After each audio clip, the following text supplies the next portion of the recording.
Iya. Terima kasih. Terima kasih, Dok. Sudah ya? Ya, makasih. Sudah terlihat, Dok.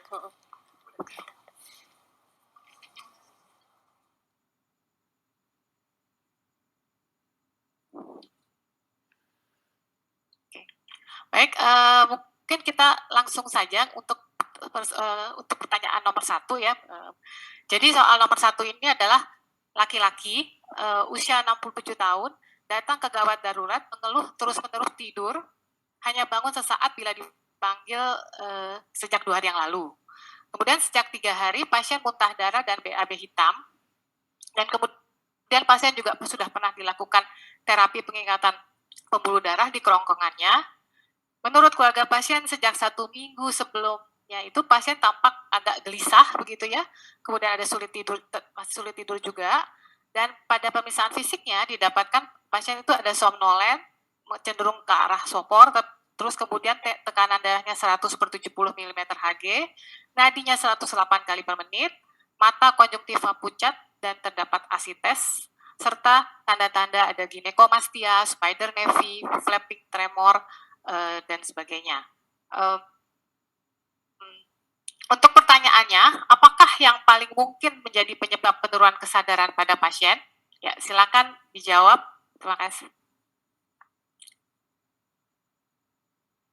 Ya. Sudah ada jawabannya?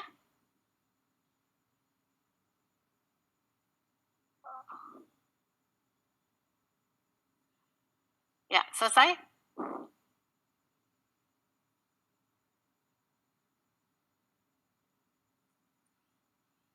Oh, ya. Baik. Nanti kita akan bahas pada setelah sesi presentasi ini. Kemudian pertanyaan berikutnya adalah soal nomor 2.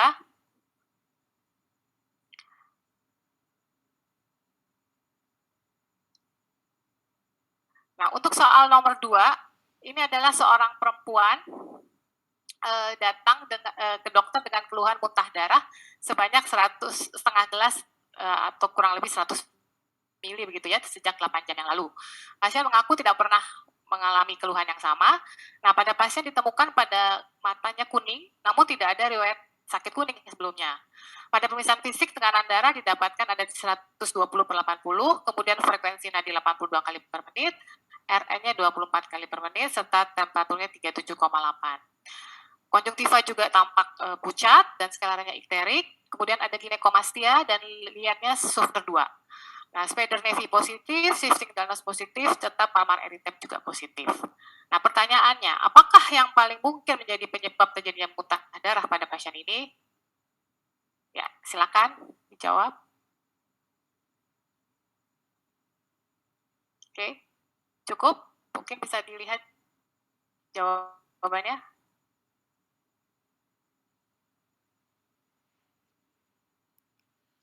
Wah, hampir semua menjawab yang sama ya. Oke, silakan. Jadi sudah sebenarnya kuliahnya sudah nggak perlu lagi mungkin ya. Silakan untuk slide. Untuk soal nomor 3. Jadi pada seorang laki-laki usia 58 tahun datang dengan keluhan muntah darah sejak 1 hari yang lalu, tubuhnya kuning sejak 1 bulan, selama 2 bulan terakhir itu perut dirasakan semakin besar. Pasien mengkonsumsi alkohol sejak lama. Pada pemeriksaan fisik ditemukan abdomennya distensi, ada spider nevi positif juga, ada shifting Danos positif, dan hepar tidak teraba. Nah, pada pemeriksaan laboratorium didapatkan HB 8,7, hematokrit 26%, leukositnya 3.800, trombosit 68.000, albumin 2,5, bilirubin 5,6, bilirubin direct 2,9, dan bilirubin total 2,7 mg per desiliter. SGO-TPT juga sedikit meningkat, 78 dan 128. Apakah diagnosis pada pasien ini? Oke. Ya. Cukup? Mungkin ya, kita bisa lihat jawabannya.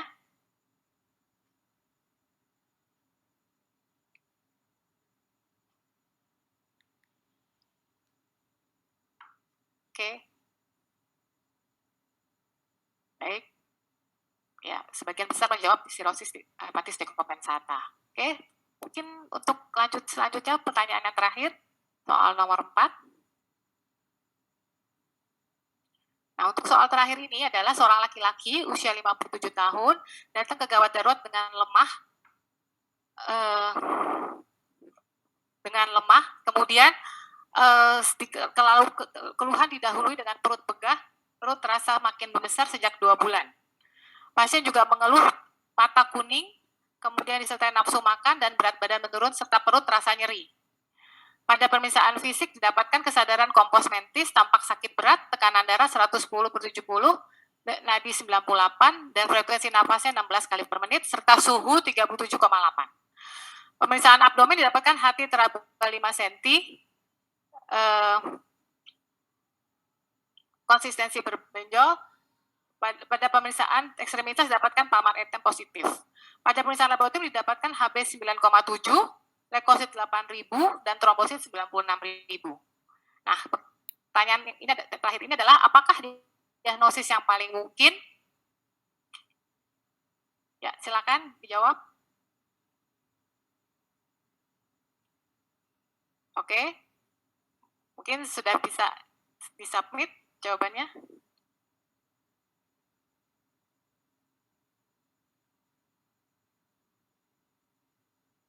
Ya, baik. Nah, menjawab paling banyak memang adalah karsinoma hepatoselular. Oke. Baik, kalau gitu cukup untuk pertanyaannya ini sebagai pengawal, tapi mungkin kita bisa lanjutkan ke kuliahnya. Terima kasih. Slide. Ya. Jadi seperti yang judul yang akan saya bawakan ini adalah mengenai perjalanan alamiah dari sirosis hati. Jadi mungkin kita sebetulnya ini lebih banyak mereminding saja apa yang disebut sirosis hati. Teman-teman sejauh semua sudah kena betul mengenai sirosis hati ini, begitu ya, karena memang kasusnya cukup banyak. Jadi sebetulnya ini adalah suatu penyakit kronik ya, yang memang yang didahului adanya suatu perubahan dari formasi dari sel hati itu sendiri, di mana terjadinya adanya fibrosis atau jaringan parut, dan kemudian disertai perubahan degeneratif. Dalam hal ini adanya suatu regenerasi dari sel hati tersebut, kemudian nanti akan membentuk suatu jaringan yang sifat jaringan ikat yang kemudian akhirnya mengalami kontraksi atau dan menimbulkan nodul-nodul, muncullah nodul-nodul seperti ini. Nah, mengenai tipe dari sirosis ini adalah, pertama adalah dia adalah kita bagi biasa menjadi 4 bagian, yaitu pertama adalah sirosis yang sifatnya lenek atau di sini disebabkan oleh adanya alkohol, kemudian adanya post-nekrotik atau toksik ya, itu sekitar 80% pasien-pasien adalah sirosis adalah dari situ. Lalu dia juga disebabkan juga oleh sirosis biliar biasanya, yang berupa obstruksi atau pasca infeksi 5-10%, dan terakhir bisa merupakan sirosis yang kita kenal dengan sirosis kardiak yang disebabkan oleh ada gagal jantung kanan berat atau kita sering kenal dengan nama congestive liver. Ya, slide. Nah, slide. Nah, ini kalau kita lihat sebetulnya ya pada jaringan hati inilah perubahan-perubahan dari makroskopik ya, dari sel hati tersebut, dari sel hati yang bentuknya tadinya normal, kemudian nanti akan membentuk, ya kalau misalnya contoh ini fatty adalah seperti ini, kemudian nanti ada yang berujung nanti ke arah sirosis yang seperti ini. Ya, ada sirosis yang sifatnya makronodular, slide. Kemudian juga ada yang sirosis yang mikronodular. Ya, ini juga merupakan pembagian dari sirosis yang sifatnya makroskopik gitu. Slide berikutnya.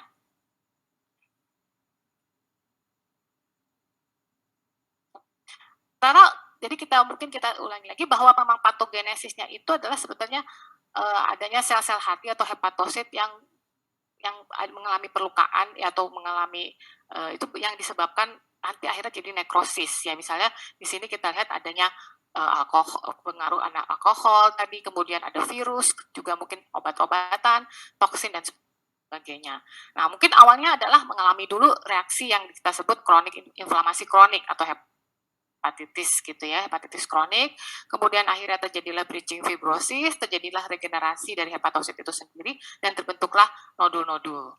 Nah, kemudian oleh karena adanya suatu nodul-nodul tadi dan degenerasi dari hepatosit tadi, maka akibatnya vaskularisasi yang di hati tersebut juga mengalami perubahan. Di dalam hal ini dia sinusoidnya juga mengalami suatu penyempitan. Slide. Nah, kita tahu juga sebetulnya etiologinya apa saja. Tadi yang kita sudah katakan kan kalau etiologi yang post-nekrotik itu paling sering. Nah, dalam hal ini adalah hepatitis B dan hepatitis C. Ya, mungkin sudah pada kenal semua bahwa hepatitis B itu adalah virus DNA, hepatitis C itu virus DNA. Yang sama-sama disebarkan oleh lewat kontak darah gitu ya, dan juga seksual. Terus kemudian dari presentasinya juga seringkali dia sebenarnya asimptomatik ya, kecuali sudah memang tadi sudah sampai mengalami sirosis justru bahkan ya. Kemudian, nah mungkin yang di sini kita juga bisa lihat dari perjalanannya itu biasanya memang yang kronik kalau pada dewasa untuk hepatitis B hanya 5-10%, berbeda dengan hepatitis C yang sampai 85%. Ya, slide. Nah, untuk hepatitis B sendiri gitu ya, kita lihat di sini perjalanannya menjadi sirosis seperti apa, bahwa memang pada sekitar 90% kalau untuk pada anak-anak ya, itu memang bisa menjadi kronik. Tapi pada dewasa sekitar tadi 5% saja yang bisa menjadi kronik. Nah, di antaranya tersebut 5-10% juga 30% dulu dia akan menjadi sirosis, kemudian bisa sampai 5-10% bisa langsung menjadi kanker hati. Nah, sementara yang sirosis itu sendiri nantinya ya tentu akan bisa berujung ke kanker hati, kemudian ke gagal hati, dan kemudian menuju kematian. Jadi kalau kita lihat di sini adalah sekitar lebih dari 30% lah yang bisa menjadi sirosis. Slide. Nah, kalau kita tahu juga, nah ini juga supaya mengingatkan kita bagaimana kita mencegah terjadinya sirosis pada hepatitis B itu sendiri ya, mungkin kalau kita lihat ada yang bisa kita cegah, ada yang memang tidak. Kalau di sini kita lihat kalau usia ya memang nggak mungkin kita hilangkan. Di sini usia adalah lebih dari 40 tahun. Kemudian biasanya memang pada pria, kalau pada hepatitis B tersebut lebih sering pada pria, dan Asia memang utamanya, dan Afrika. Kemudian adanya riwayat kanker hati di keluarga juga merupakan satu faktor risiko. Nah, sementara yang lain memang karena virusnya sendiri ya, di sini misalnya HBeAg-nya yang positif, kemudian HBV DNA juga yang kadarnya viral load-nya tinggi, terutama juga genotip B dan C. Lalu secara klinisnya mungkin nanti ya kalau untuk progresif yang lebih jauh lagi, tentu kalau misalnya ada koinfeksi dengan hepatitis C. Nah, yang juga kita perlu perhatikan, nah mungkin salah satu yang bisa dicegah kalau memang pasien-pasien tersebut sudah menderita hepatitis B gitu misalnya, tentu dia harus menghindari betul rokok gitu ya, kemudian alkohol, dan jangan sampai berat badannya menjadi obes ataupun juga diabetesnya juga kita perlu perhatikan. Slide. Nah, kalau hepatitis C sebetulnya memang yang ini yang lebih sulit lagi karena hampir 90% itu betul-betul asimptomatik ya, tanpa gejala, dan seringkali kita bagaikan fenomena gunung es gitu, jadi tidak terdiagnosis awalnya. Ya tahu-tahu sudah ya tadi karena memang sekitar hampir 50% menjadi sirosis, tahu-tahu jadi sudah jadi sirosis aja begitu ya. Sementara juga jumlahnya ini sih yang agak lama ya, sudah lebih dari hampir 200 juta gitu pasien hepatitis C sekarang ini di dunia.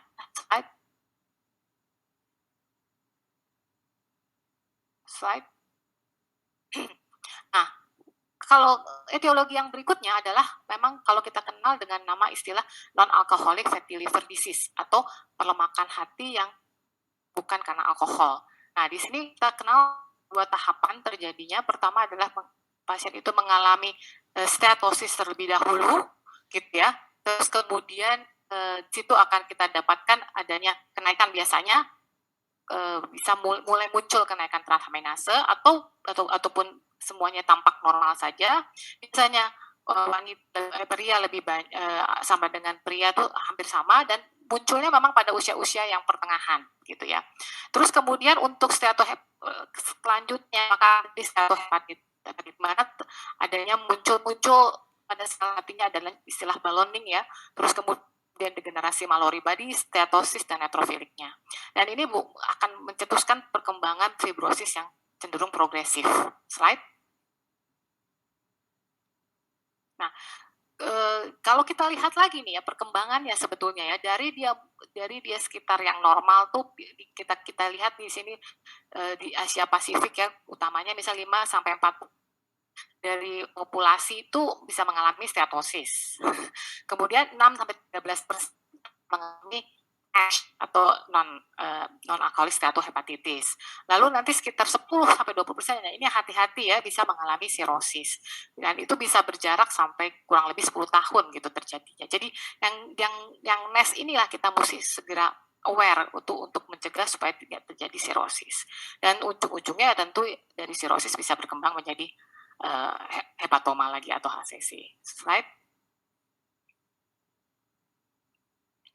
Nah, faktor risikonya yang kita coba lihat di sini adalah kita harus hati-hati pada pasien dengan obes, kemudian pada pasien dengan diabetes mellitus tipe 2, kemudian dengan dislipidemia dan gangguan dari seperti diantaranya sindrom metabolik gitu ya.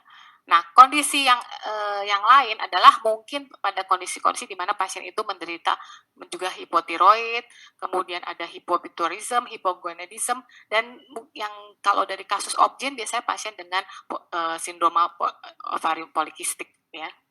Lalu juga bisa jadi pada pasien-pasien yang sudah mengalami reseksi pankreatoduodenal. Slide.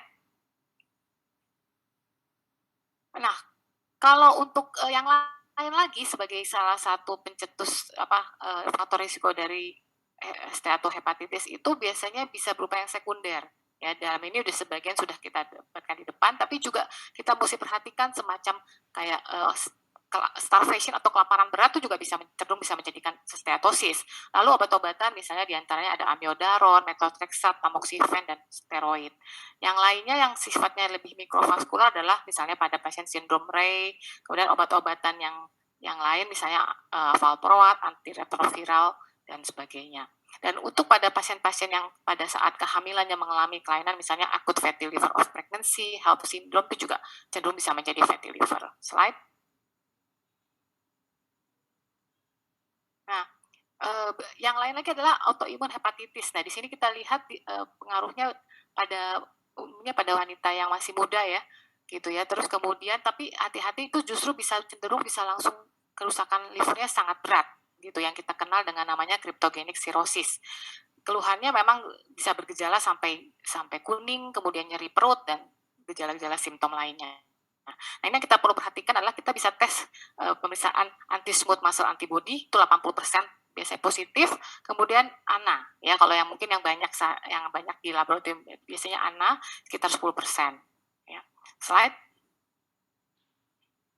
Nah, ada yang lain adalah Wilson disease ataupun alpha 1 antitrypsin defisiensi.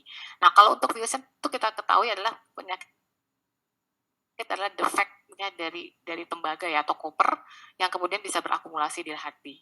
Kalau untuk yang alpha 1 antitrypsin biasanya memang kita kenal adanya suatu defisiensi dari I1AT ini di mana terjadinya pembentukan serin protease inhibitor yang dibentuk oleh hati. Nah, kelainannya juga bisa sistemik ya, bukan hanya liver saja tapi bisa emfisema dan nanti bisa berujung kepada HCC atau hepatocellular carcinoma. Slide.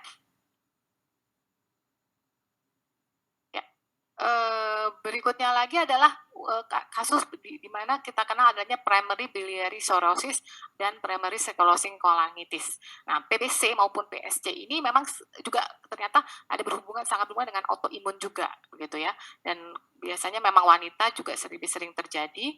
Nah, kalau untuk PSC itu biasanya maupun itu kita cek anti-mitrokol antibodinya. Kalau untuk PSC kita cek angkanya sekitar 80%. Nah, untuk PSC kadang-kadang memang kita juga mesti lihat gangguan di tempat yang lain dalam hal ini di intestinal yaitu di adanya suatu IBD juga gitu. Slide.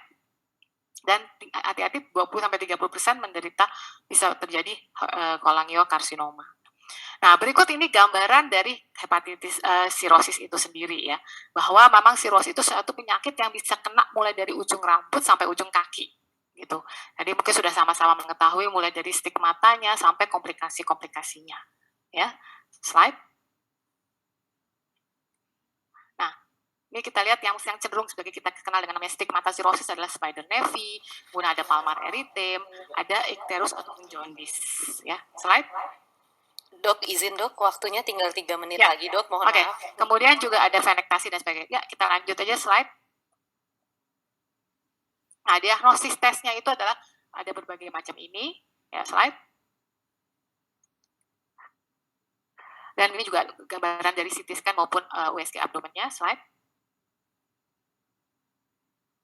Ya, nah ini berikut adalah algoritma dari pemeriksaannya. Salah satunya kenapa kita misalnya harus biopsi. Jadi tidak semua pasien sirosis itu harus dibiopsi.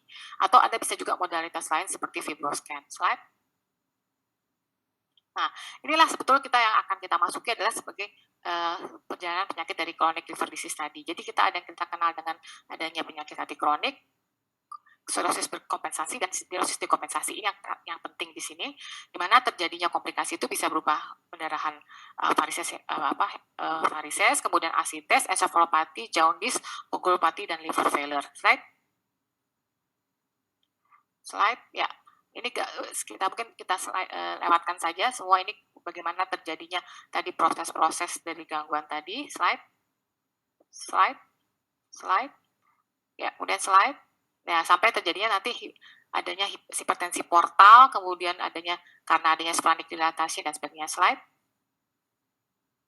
Nah, ini yang kita kenal dengan hipertensi portal ya. Di sini adanya suatu peningkatan dari tekanan vena portal karena tadi ada gangguan-gangguan struktural dari sel hati tersebut meningkatkan aliran vena portalnya menjadi meningkat dan terjadinya resistensi hepatik. Slide. Jadi dari sini adanya muncul komplikasi seperti varises esophagus tadi, hemoroid, kemudian asites, udem perifer, dan sebagainya. Slide. Nah, slide berikutnya. Yuk, slide. Nah, ini gambaran varises, slide. Dan ini juga bisa jadi koagulopati. Berikutnya untuk asites adalah yang kita kenal bahwa 80% itu kasus asites memang karena sirosis. Slide. Nah, patogenisnya kita tahu ada berbagai macam, ada 3 macam ya. Di sini bisa peningkatan kapiler, kemudian bisa gangguan aldosteron, adanya retensi, adanya gangguan juga sintesis albumin. Slide. Mekanisme asites ya, slide dengan dibagi 3 grade biasanya asites tersebut. Itu juga dengan ensefalopati, berbagai macam penyebabnya ya. Slide. Ya, bisa terjadi, hati-hati kita harus hadapi konstipasi, infeksi, protein diet dan sebagainya. Slide. Nah, ya, slide. Nah, ini tahap-tahap dari ensefalopati itu sendiri ada dibagi jadi 4 side staging. Ya, slide. Nah, kemudian yang terakhir juga itu menjadi salah satu yang penting juga adalah komplikasi dari sirosis adalah hepatoselular dari karsinoma ya. Bisa ditandai dengan adanya peningkatan AFP dan nanti pada saat patologinya ya terjadi memang kanker hati. Slide. Ya, slide.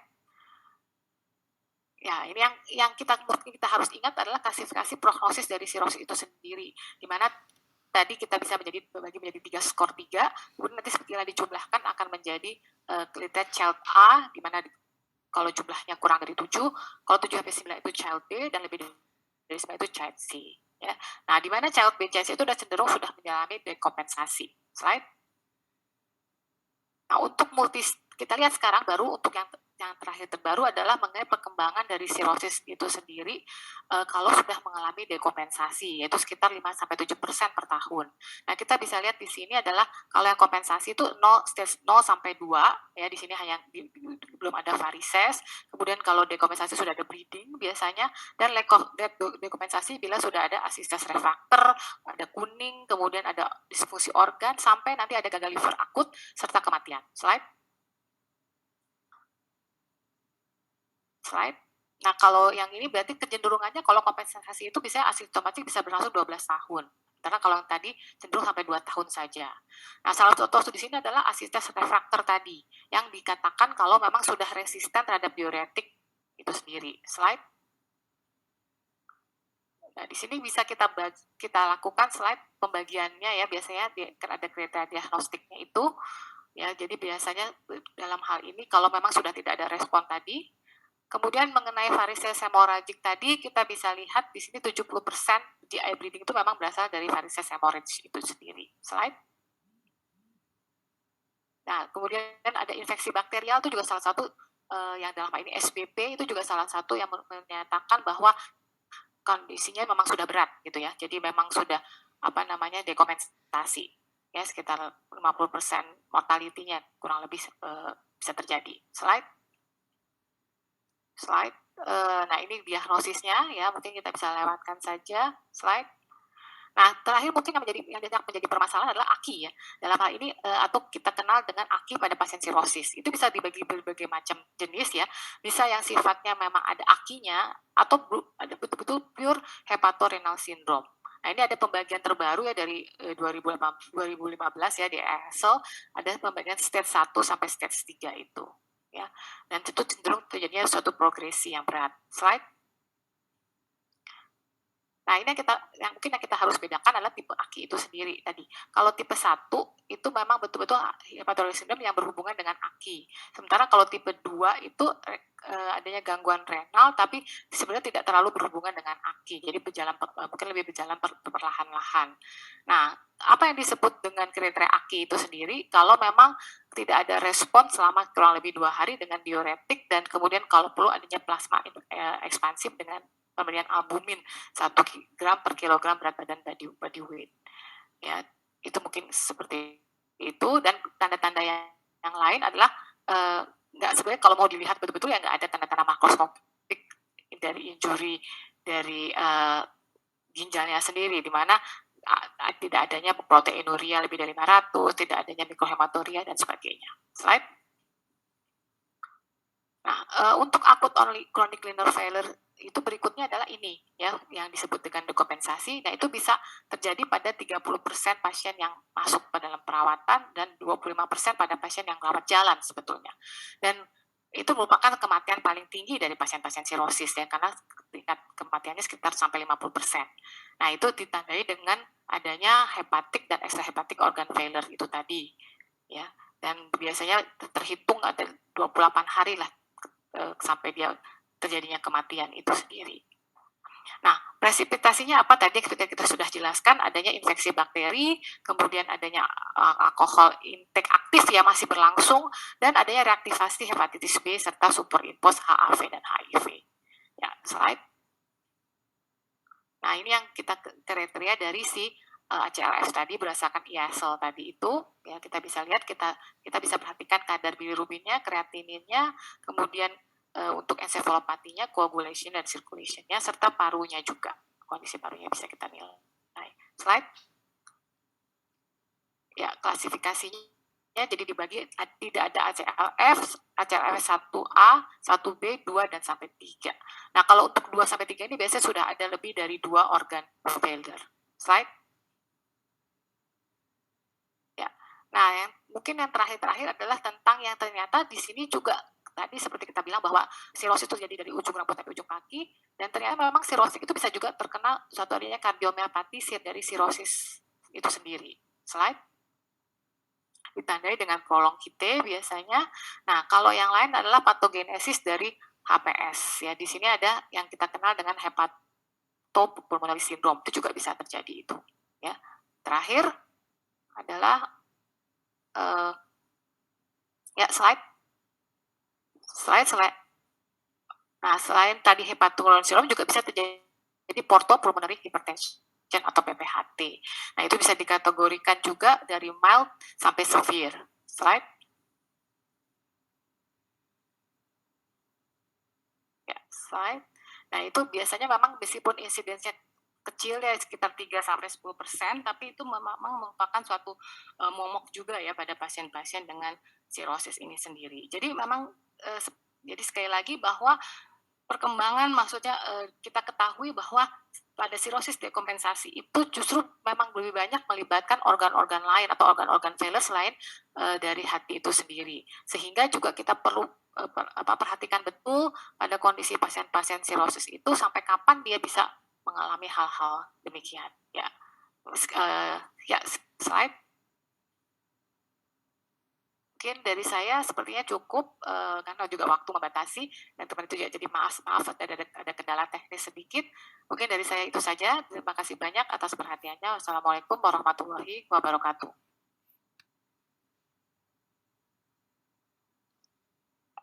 Apa kita langsung atau kita keburu membahas? Tapi kelihatannya sih dari pertanyaan-pertanyaan yang tadi saya lihat di polling, sebagian besar memang sudah menjawabnya betul ya dok. Ini ya, jadi sepertinya sudah pada pintar-pintar duluan sebelum diberikan materinya gitu. Jadi mungkin saya hanya sedikit menyinggung bahwa memang berbagai jawaban tadi memang cukup betul. Atau bagaimana kira-kira dari Bu Moderator? Dok, boleh kalau ingin dibahas juga masih boleh dok, kita masih ada 2-3 menit untuk membahas dok. Mungkin untuk dibahas singkat boleh dok. Ya, oke, boleh. Berarti gimana? Saya kembalikan ke langsung ke slide lagi atau gimana? Slide 1 tadi, tak tolong di-share lagi. Oh ya, oke. Jadi yang tadi kan kasusnya itu kasus pertama mungkin masih ingat ya semuanya. Jadi memang pasien-pasien yang memang suka sering tertidur gitu ya, pasien-pasien sirosis tuh utamanya. Tadi kan gambarnya jelas ya, memang gambaran stigmata dari sirosis itu sendiri. Jadi memang kalau seperti itu pasiennya tuh mengalami penurunan kesadaran gitu ya. Terus kemudian sering banyak tidur. Nah, di sini kita bisa lihat mungkin memang kalau boleh dibilang jawabannya hampir sebagian besar 80% mengatakan ensefalopati. Ya, karena memang kebetulan data-data di sini memang tidak ada data-data yang lain ya, maksudnya dalam hal ini mungkin data lab dan laboratorium dan mungkin penunjang yang lain. Jadi tapi memang ini khas gitu ya, khas pada pasien-pasien memang sudah dengan mengalami sirosis yang mungkin mulai dikompensasi. Nah, di situ terjadilah suatu pencetusnya adalah dalam hal ini adalah hematomesis melena yang kemudian memang disebabkan oleh adanya varises esophagus yang sudah lanjut atau berulang dan sebagainya, karena memang sudah pernah dilakukan pengikatan ya ligasi di sini gitu. Terus kemudian dengan tanda-tanda demikian maka memang betul pilihannya tidak lain adalah ensefalopati hepatikum. Nah, kita lihat grade-nya itu seberapa kalau seperti ini. Nah, kalau seperti ini sudah jelas misalnya antara grade 2 sampai grade 3 gitu ya. Ini ya, tapi kecenderungan memang sudah sampai ke grade 3. Nah, kenapa tidak kita pilih sepsis ya, memang kebetulan datanya tidak begitu lengkap. Azotemia juga tidak ada tanda-tanda dari riwayat yaitu utamanya riwayat ginjal dan ataupun pemeriksaan laboratoriumnya. Dan shock, kalau di sini shock masih belum ya, karena memang tekanan darahnya masih 100/70. Slide. Mungkin soal nomor 2 ya. Berarti memang itu. Nah, soal nomor 2 ini memang kalau kita lihat sama-sama jawabannya hampir sebagian besar menjawab 95%. Tadinya seperti dari slide-slide yang tadi ada juga menyatakan bahwa paling sering adalah pendarahan itu adalah dari varises ya, pendarahan dari varises sekitar 95%, jadi menjawab sama juga. Nah, yang perlu tapi walaupun demikian kita tetap sebagai tambahan ya, bahwa tetap juga jangan sampai pada semua pasien sirosis kita anggap itu karena varises gitu. Tetap kita juga harus pikirkan anamnesis penting gitu ya, atau pemeriksaan fisik atau pemeriksaan penunjang ya, dalam hal ini tentunya kita akan lakukan endoskopi untuk menentukan hal-hal yang lain yang terjadi, misalnya ukus peptikum ada atau tidak, gastritis erosif ada atau tidak yang timbul secara bersamaan begitu. Itu yang mesti kita perhatikan juga. Tapi karena memang ini pemeriksaan fisiknya atau juga cukup lengkap ya, ada stigmata sirosis dan sebagainya, maka ya memang ruptur lah yang paling cocok untuk kasus ini. Ya, berikutnya soal nomor 3. Nah, kalau untuk soal nomor 3, yaitu sama halnya juga dengan poolingnya sendiri ya. Jadi kalau di sini memang masih 65% sih yang menjawab itu sirosis kompensata, dan sekitar 24% masih menjawab sirosis kompensata. Nah, sebetulnya tadi kan kalau kita sudah lihat dari slide yang ada tadi, di sini kecenderungan memang sudah terjadi muntah darah, kemudian yang adalah jaundice ini yang lebih menyatakan suatu dia karena sudah diderita agak cukup lama juga, merupakan suatu dekompensata sebetulnya ya. Selain yang membesar itu adalah karena asites begitu. Jadi ini semuanya sudah menunjukkan memang ke arah dekompensata. Tapi yang nanti yang mesti kita perhatikan betul apakah misalnya asitesnya itu sudah sampai menjadi nanti itu memang refraktor dan sebagainya, dan bagaimana juga derajat dari mungkin varisesnya dan lain-lain. Itu yang menjadikan patokan juga. Di sini kita juga lihat sudah terjadi juga pansitopeni dan sebagainya. Jadi memang sirosis hepatis dekopensata itu lebih cocok untuk pada pasien ini. Gitu. Slide.